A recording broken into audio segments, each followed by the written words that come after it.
Yes, इस video से आपको फायदा होगा। इस वीडियो को स्किप ना करें, बट उससे पहले नीचे दिए गए सब्सक्राइब पर क्लिक कीजिए और चैनल पर विजिट कीजिए तथा फ्री में शॉर्ट ट्रिक के साथ मैथ, साइंस और इंग्लिश की तैयारी कीजिए। साथ में नोट्स बिल्कुल फ्री मिलेगा। तो देर किस बात की, चैनल को अभी सब्सक्राइब कीजिए।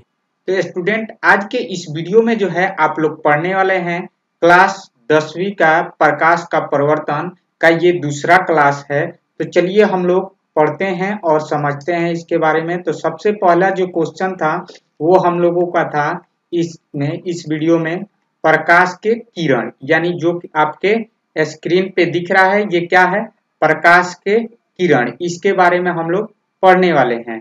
तो प्रकाश के किरण किसे कहते हैं ये हम लोग समझ लेते हैं। तो ये इसका परिभाषा है, एक सरल रेखा पर चलने वाले प्रकाश को किरण कहते हैं। यानी एक सरल यानी सीधा होना चाहिए, सीधा एक सरल रेखा में चलने वाले प्रकाश को क्या कहेंगे, किरण कहेंगे। ठीक है, उसमें किरण अलग अलग हो सकते हैं, जैसे कि यहाँ पे हम लोग समझेंगे। एक लाइट से जो है बहुत सारे किरण निकला हुआ है, जैसे इस यहाँ पे लाइट से दिख रहा है, इसमें बहुत सारा क्या है, किरण निकला हुआ है। इसी से समझ में आ चुका है कि यहाँ पे जो है ये सब क्या है, किरण है।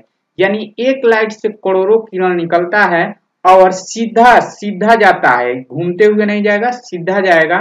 तो ये क्या है, बहुत सारा किरण है। इसी को हम लोग किरण कहते हैं। चाहे बल्ब हो गया, जलता हुआ बल्ब से भी किरण निकलता है, सूरज से भी किरण निकलता है। ठीक है, प्रकाश का किरण पुंज किसे कहते हैं। तो चलिए इसमें समझते हैं। इसका डिफिनेशन है, प्रकाश की किरणों के समूह को प्रकाश का किरण पुंज कहते हैं। तो इसमें कह रहा है कि किरण का क्या होना चाहिए, समूह होना चाहिए। जैसे बिहार में इस समय चल रहा है समूह, यानी समूह से पैसा उठाना होता है तो क्या करता है, सब क्या करेगा, गाँव में घूम घूम पहले गोटा होगा, उसका संगठन बनाएगा, यानी समूह बनाएगा। अकेले नहीं देगा पैसा, लोन जो मिलता है ना समूह वाला को नहीं देगा।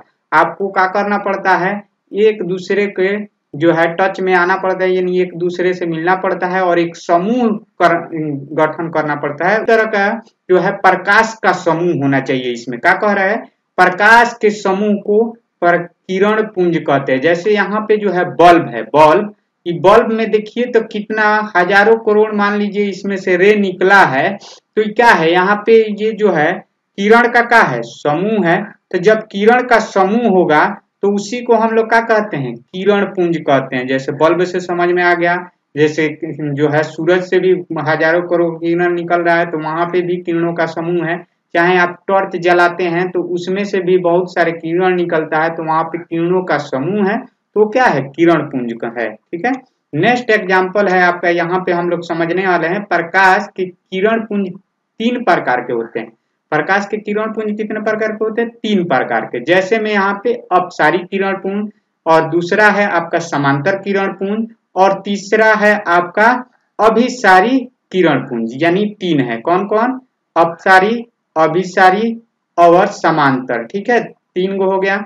अब इस तीनों को बारी बारी से समझ लेते हैं। जैसे यहाँ पे हम लोग की अपसारी किरण पुंज किसे कहते हैं, अपसारी किरण पुंज। तो इसमें क्या है, इस प्रकार के किरण पुंज में प्रकाश की किरण एक बिंदु स्रोत से निकलकर फैलती चली जाती है। क्या होती है, फैलती चली जाती है, उसे हम लोग अपसारी किरण पुंज कहते हैं।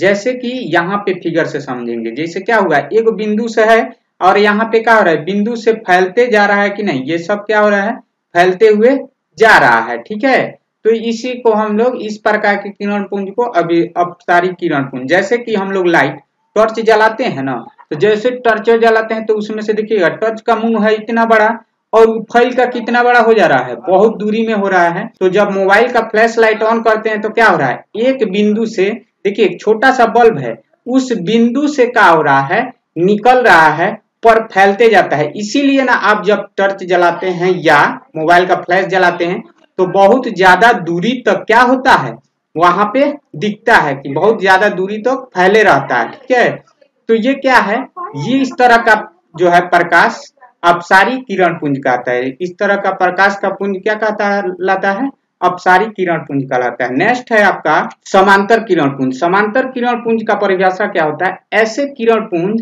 किरणों के एक दूसरे के क्या होता है? समांतर होता है, यानी जितना डिस्टेंस पर वो चलेगा तो हमेशा के लिए उतना ही के डिस्टेंस पर चलते जाएगा, यानी उसके बीच का जो दूरी होगा समान रहेगा, यानी जो है फर्स्ट से लेके एंड तक उसके दूरी जो है बीच का समांतर बनी रहेगी। तो उसी को हम लोग जैसे एग्जांपल से यहाँ समझेंगे।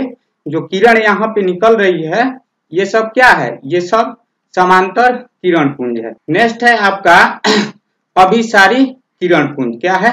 अभिसारी किरण पुंज। इसमें क्या होता है कि इसका डिफिनेशन पहले जान लीजिए। इस प्रकार के किरण पुंज में प्रकाश की किरणें एक बिंदु पर आकर मिलती है। क्या होती है? एक बिंदु पर आके मिलती है। इसी को हम लोग क्या कहते हैं? अभिसारी किरण पुंज कहते हैं। जैसे कि क्या होता है, जैसे इस जो है फिगर में दिख रहा होगा, जैसे आप लोग क्या होता है, कभी जब बिहार में है तो आप लोग देखने जाते होंगे ऑर्केस्ट्रा वगैरह, तो वहां पे क्या होता है, लेजर लाइट बच्चा लेके जाता है। जो बुढ़वा बच्चा होता है वो लेजर लाइट लेके जाता है और 2-4 अलग अलग खड़ा रहता है और एक कोई पार्टिकुलर जो है पार्ट पर क्या होता है, जलाता है। तो वहां पे क्या होता है, बहुत जगह से क्या हो रहा है, किरण पुंज आ रहा है, यानी किरणें आ रही है और एक जगह मिल रही है। तो उसी को हम लोग क्या कहेंगे? अभिसारी किरण पुंज कहेंगे, जैसे कि इस जो है फिगर में दिख रहा है। आज के वीडियो में बस इतना। अगले वीडियो में हम लोग पढ़ने वाले हैं पदार्थ के बारे में, यानी पारदर्शी पदार्थ, अपारदर्शी पदार्थ और परभासी पदार्थ। वीडियो देखने के लिए धन्यवाद।